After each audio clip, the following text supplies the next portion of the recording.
మన వాళ్ళు మూవీ అంటే ఎట్లా మన వాళ్ళు ఒక స్టాండ్స్ అనుకుంటున్నారంటే మూవీ అంటే ఫస్ట్ ఫైట్స్ ఉండాలి, యాక్షన్ ఉండాలి, ఇదే అని చూస్తున్నారు. కానీ ఇందులో ఏంటంటే నేను ఒప్పుకుంటాను, కొంచెం స్లో స్టార్ట్ అవుతుంది మూవీ. ఎందుకంటే క్యారెక్టర్లు అనేవి బిల్డ్ చేయాలి.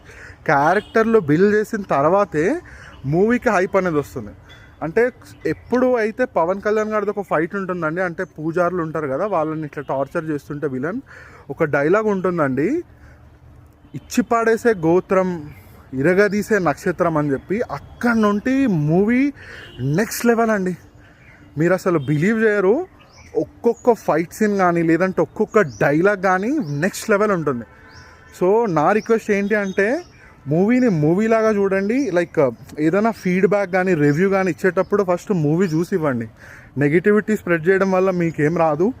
బెస్ట్ ఏంటంటే కుదిరితే పాజిటివ్గా చెప్పండి. వాళ్ళు కూడా అన్ని కోట్లు అంత ఖర్చు పెట్టి అంత టైం ఇన్వెస్ట్ చేసి మూవీ తీస్తారు. సో నెగిటివిటీ అనేది స్ప్రెడ్ చేయకండి. కుదిరితే హానెస్టీ రివ్యూ ఇవ్వండి, లేదు అంటే ఊరికే చూసి వదిలేయండి. అంతేగాని నెగిటివిటీ స్ప్రెడ్ చేయడం వల్ల ఎవరికి కూడా యూజ్ ఉండదండి.